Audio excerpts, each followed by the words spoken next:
welcome. You're watching a special edition of the Newstrack.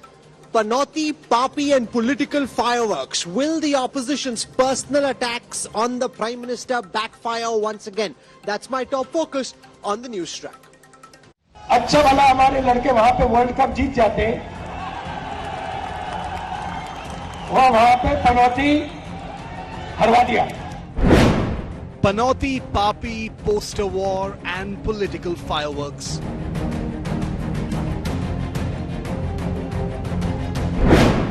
World Cup war of words intensifies.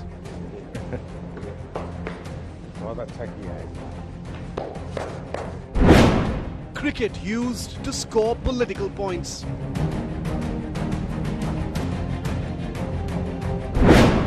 By abusing the Prime Minister, has the opposition hit wicket? Big focus on Newstrack. The Election Commission has issued notice to Congress Member of Parliament Rahul Gandhi on the issue of calling the Prime Minister a Panauti, a bad omen. The Congress thinks the notice is ill-founded given the fact that several BJP leaders, including the Prime Minister, have also made very personal attacks on Rahul Gandhi and various other opposition leaders. Today, Mamata Banerjee joined the attack bandwagon, calling the Prime Minister a Paapi, somebody who committed a crime. Are these personalized attacks going to backfire yet again? It happened in 2019 in the Lok Sabha elections campaign. Could that happen again? We have a panel of experts we'll talk to in just a moment, but take a look at our lead story tonight. आप लोग पूरा 10-10 game जीत के आए हो, ये तो होता रहता है. मुस्कुराइए भाई, देश आप लोगों को देख रहा है.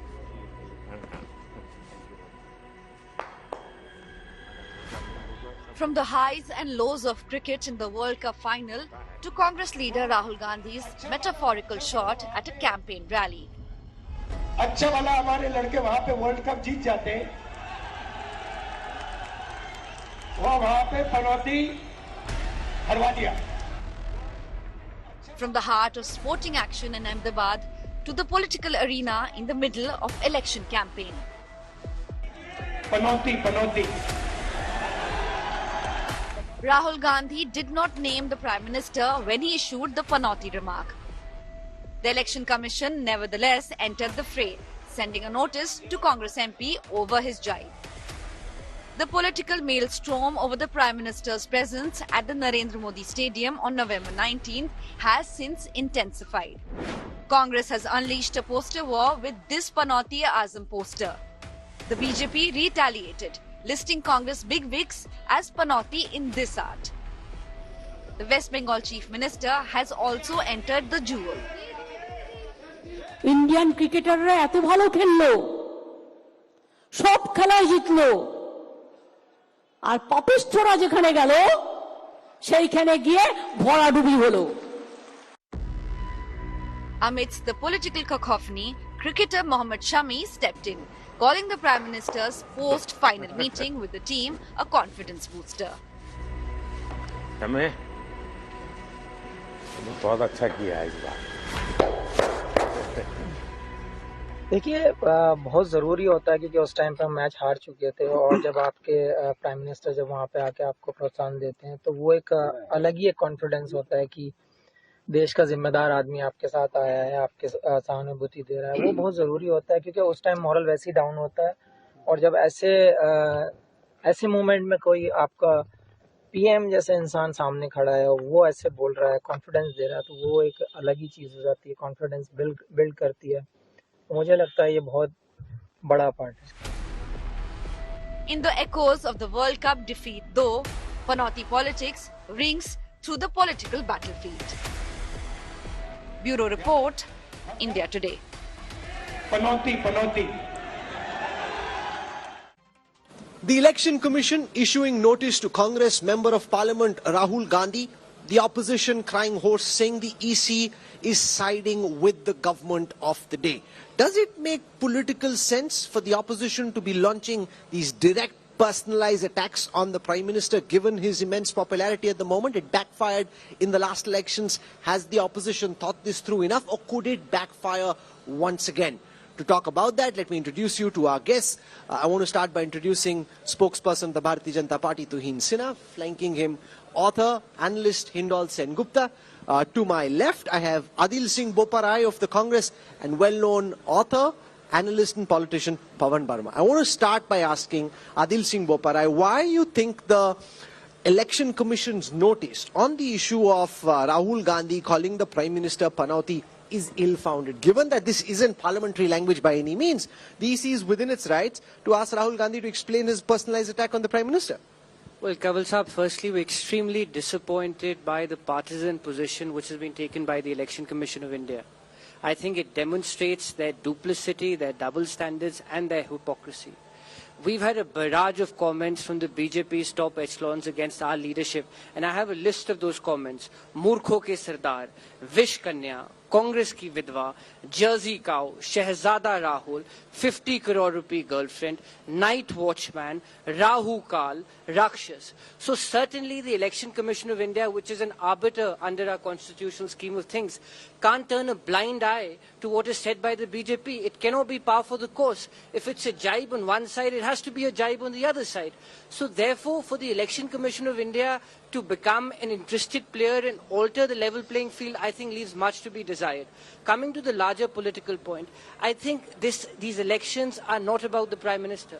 These elections are about the issues which are grappling the people of these states. Now, predominantly and majorly, our focus has been on price rise, on unemployment and rampant corruption in the Bharatiya Janata Party. Now, unfortunately, some of the BJP and their acolytes want to change the narrative. I think it's too late in the day. The people of these states have made up their mind. BJP leaders have used words like Jersey Cow, 50 crore ki girlfriend. Nobody seemed to object to that. Here, the Election Commission gets prickly on Rahul Gandhi using the word Panauti. The Congress arguing he didn't even name the Prime Minister at that time. He alluded to his presence without naming the Prime Minister. He's saying the EC is batting for you. Good evening, Rahul. Good evening, everybody. Well, even the Prime Minister, Honorable Prime Minister, did not name Rahul Gandhi when he mentioned Murkho ka Sardar, or when he used a whole lot of words that you mentioned. You know, to my understanding, a Panauti is somebody who, after spending 20 years in public life, struggles with the full form of MSP. You know, who gets confused whether petrol comes under the ambit of GST or not, who questions the essence of Bharat Mata, and who says that, you know, for every litre of petrol that you fill in your vehicle, 50% goes to Adani. And in fact, I would like the Congress person to throw light and elucidate it, to explain how does that happen. So, you know, do you expect us to call that person a genius? And, you know, we have been facing attacks from the Congress from 2007 onwards when Honorable Prime Minister, then the CM of Gujarat was called Maut ka Saudagar. We have learned to live with it. We normally don't respond. But when they demonize the country, and again over here, when did the Prime Minister use the word, Murkho ka Sardar? He used it when a lie was spread about the Make in India program, that most of the phones in your hand are assembled in China, whereas today 98% of the phones in India, circulated in India, are assembled in India. Again, I'm using the word assembled.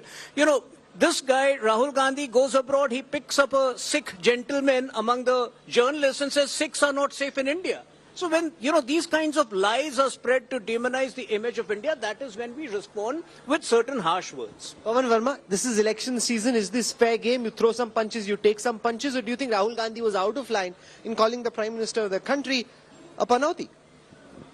Well, Rahul, let me first make one thing clear. I am very much in politics and very much in touch with political parties, but not in any political party at the moment. I am dismayed, and the country is dismayed, at the level of political discourse in this country, where name-calling, irrelevant blame-gaming, personal attacks, acrimony, bitterness have become the norm. And when the leadership resorts to this kind of language, there are enough acolytes who follow blindly. So that's the first comment I want to make. Secondly, I do want to say that it is rather shallow in the context in which Panauti was used to attack the Prime Minister. I am not for a moment condoning the language used against opposition leaders, and especially against Mr. Rahul Gandhi, which Adil gave a list of. But in general, I think that these are not the kind of tactics that pay dividends in elections. And why do I say that? Adil pointed to the fact that there are real grievances and legitimate grievances in the population.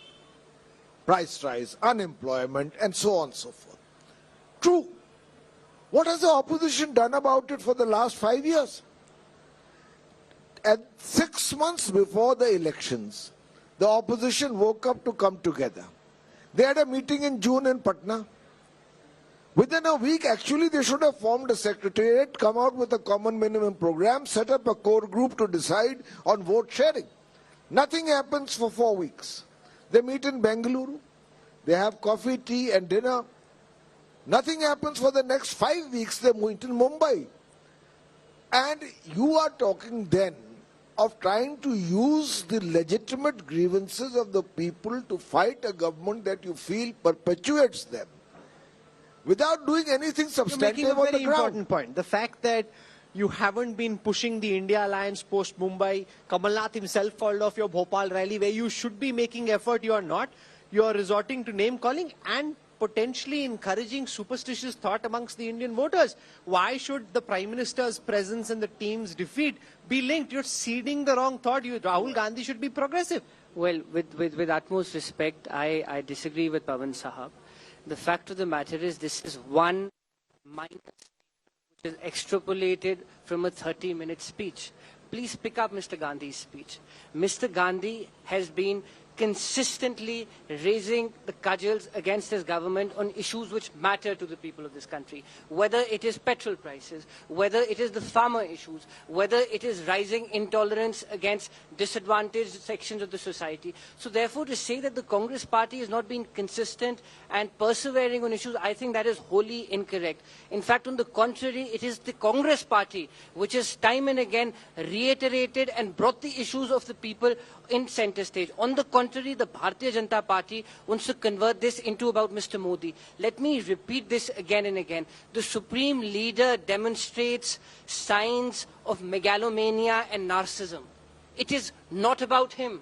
It is about 1.4 billion people of this country. Let's talk about price rise. Let's talk about unemployment.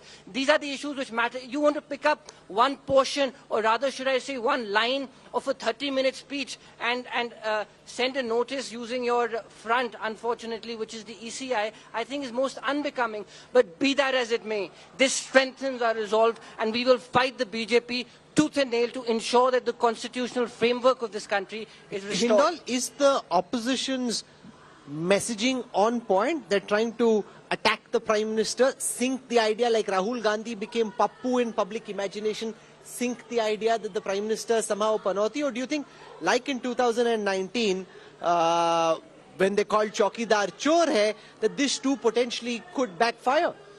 No, I actually see all of this as part of a particularly nasty kind of politics, no matter which party does it. Party agnostic, it brings down, as I would like to agree with Pavanji, that it brings down the entire temperature of our politics. Remember, we're at a very critical stage. We have to become a $5 trillion economy. Look at the kind of debates we're having. But also, I want to point out, a colleague of mine on this panel said that the ECI is a front of a particular political party. That's another scary thing. If we begin to question even our fundamental institutions, then look at where we are going. Our fundamental institutions, we don't know whether they are, people have doubts about them. Our politics is at a whole, low level of conversation. I don't think this is where our politics should be. And I think this is particularly a historical moment in that sense. I don't think in the past our politics was this sort of, the language, the discourse was so It tends to happen in election season. Each time there's an election, they go low. I mean, once the election campaigning is over, then things kind of come back to an old equilibrium. And that's politics, right? But, I just feel that every time we feel that we've hit a new low, we fall a little bit. Are we just coming back, to an old low, or is it sinking to a lower low? No, without a doubt, it's a downward trajectory. Let's not befool ourselves. There have been in this country political differences in an institutionalized manner since 1947. Even in the greatest moments of political rivalry, there has been a certain sense of respect and dignity with which you treat your opponent. We have sterling examples of the past. For instance, the relationship between Atal Bihari Vajpayee and Jawaharlal Nehru. But today, there is a brittleness in the political system. And everything is either a black and white polarity. Either you are with us or you are totally against us. If you are with us, you are national. If not, you are anti-national. If you are with us, you stay in India. Otherwise, you go to Pakistan. This kind of tutu meme is frankly not becoming So is of it down what to is the the cast world's of largest characters? democracy. Is it down to the cast of characters who are central to Indian politics at this moment, or do you think this is part of a larger global trend? If you see now the Republican versus Democrat arguments in the US, those are more bitter than they've been in the past. The kind of magnanimity you are seeking here can't be seen in the US I can assure you that our politicians are neither emulating or inspired by what is happening in America. This is an indigenous issue of the manner in which political debate has deteriorated. Is political discourse getting shriller globally, or is it down to the cast of characters central to Indian politics No, right now? while I fundamentally agree with Pavanji that in India it's particularly at a low stage and getting lower, I think there is some truth to what you're also saying. Look, in the past, everything didn't have to be that 1 minute reel. It must go viral on Instagram, and Instagram will not take anything which is more than 59 seconds, right? So every insult has to be particularly piercing, and particularly damaging for it to become viral. This entire technologically enabled, a diatribe, so to speak, has taken us to a whole new low. However, I do feel, I'm an optimist inherently, I do feel that this is, we forget, and we were talking about culture a little while ago, we are going through a Samudra Manthan moment in Indian politics, right? We forget that in Samudra Manthan, in our, text, first what came out was poison. It was the wish that, Shivji had to hold in his neck, right? Otherwise it would destroy the three worlds. So some of the poison is coming out. I'm an optimist. I believe we will come to a place through all of this where there will be a lot of good things. The opposition can allege that one of the reasons the BJP is as touchy as it is about this issue is because you are concerned that this tagline might stick on the Prime Minister. And therefore you want to push it off, you want to ward it off. You don't want Panauti to become what Pappu became for Rahul Gandhi. On the contrary, it is very worrisome that the so-called secular liberal parties of this country, who pride themselves in progressive thoughts, are today consumed with superstition and sorcery. If at all, they have to call somebody Panauti just because, the Honorable Prime Minister visited the stadium on the day that India was playing the finals. What would they call India's first Prime Minister whose horrible miscalculation resulted in India's only war defeat? So I think, there are serious questions the Congress needs to introspect. But today, fact is, if you travel across the country, we have been in power for the last 9.5 years. There is no anger against the BJP. The anger is against the Congress party for misleading the nation. They don't seem to be updated on data. They're talking about price rise. Today, the retail inflation is less than 5%.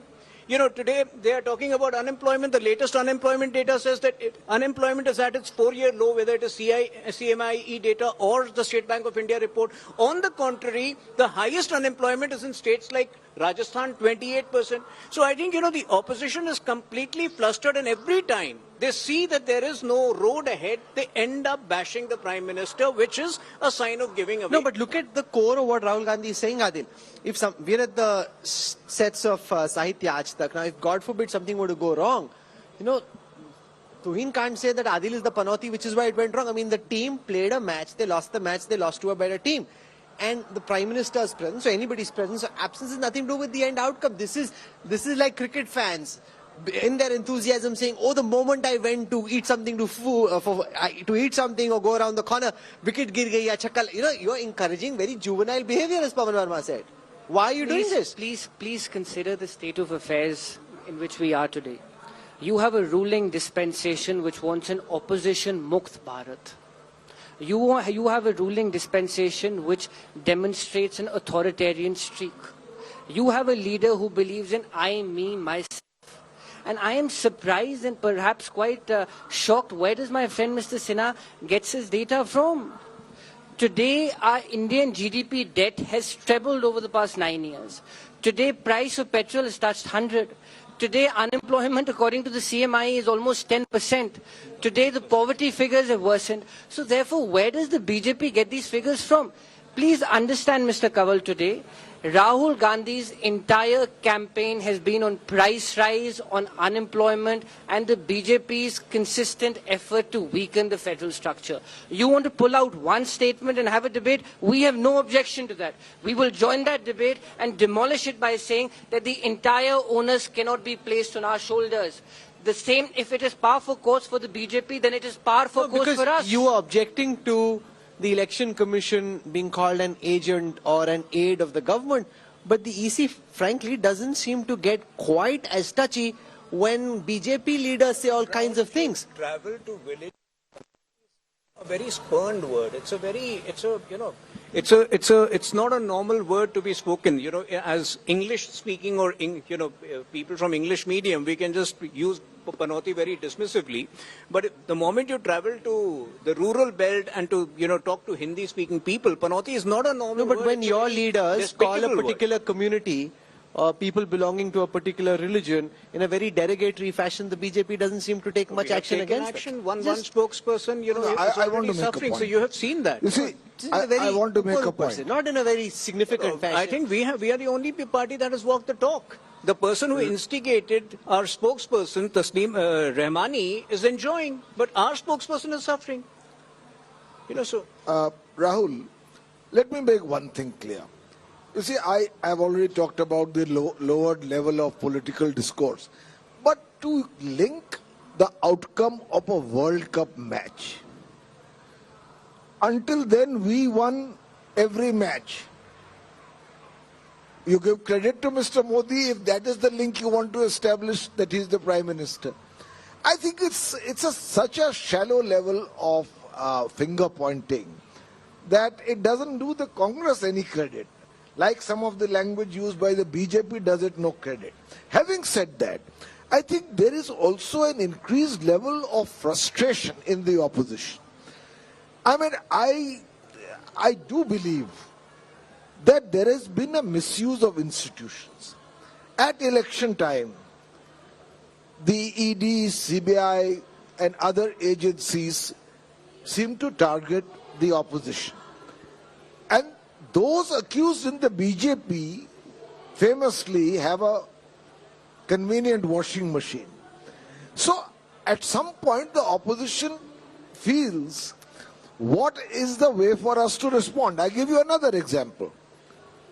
In Parliament, a member of the BJP stood up and used language against another member of another community, a member of Parliament, which in my view, and I've been a parliamentarian, was absolutely shocking.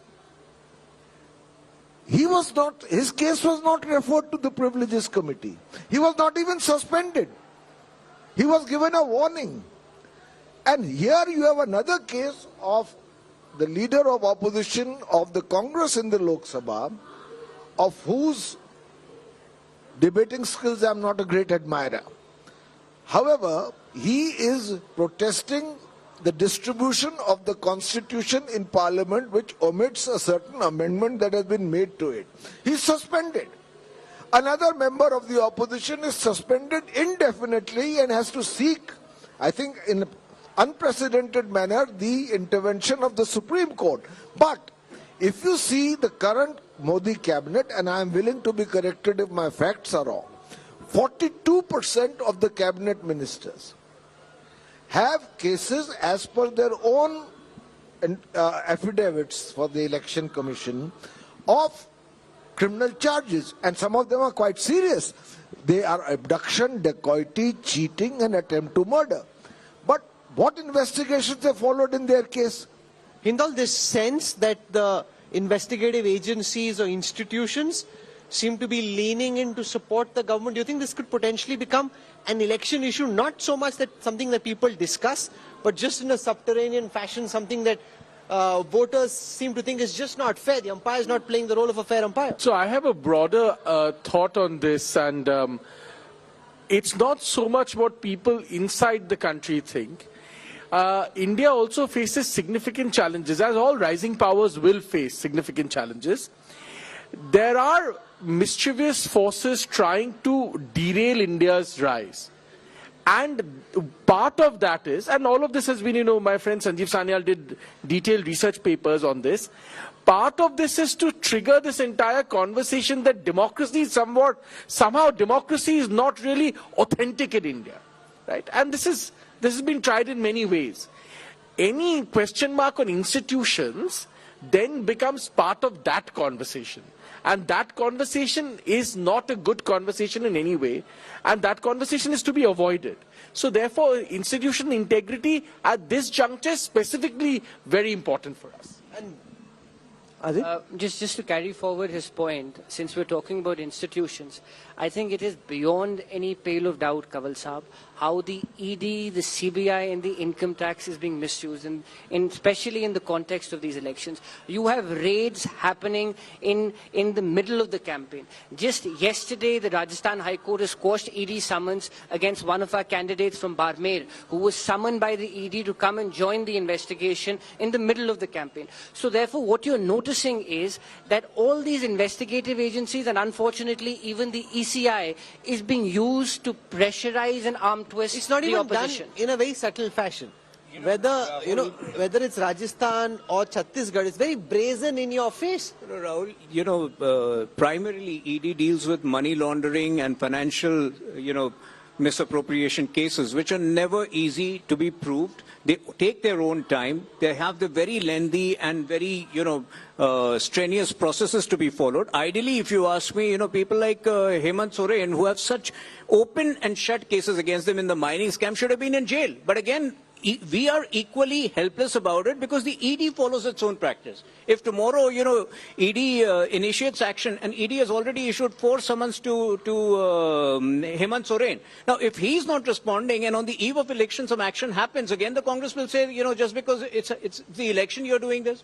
But for the last 2 years, anybody who has gone through the mining scam would know that this is a case there was a where central Hemant Soren cabinet minister whose son there were videos that were released in Madhya Pradesh with Narendra Singh Tomar's son Devendra, where the other person is saying he gave money and then suddenly the same agencies aren't quite as active. Tomar's son was the one who approached the police seeking an investigation, saying that these are morphed. On the other hand, you have a Shubham Soni in Chhattisgarh making all kinds of allegations against Chhattisgarh CM, specifying the time, the venue of the meeting, but the Chhattisgarh CM is fine with it. So look at the difference over here. Shouldn't the Chhattisgarh CM should have initiated action against Shubham Soni? When he's mentioning existing officers, he's telling you about the place, the venue of the meeting, the amount of money exchanged. They seem to be fine with it. I think it's utter buncombe. As far as the Mahadev scam is concerned, it is the Chhattisgarh police which has made over 100 arrests. So therefore, for the BJP to make this argument, I think it's extremely ingenious. Now, coming to the larger issue, I think the ED, and I'll give you examples. What happened to the ED cases against Ajit Pawar? What happened to the ED case against Chhagan Bhujbal? What happened to the ED case against Mukul Roy?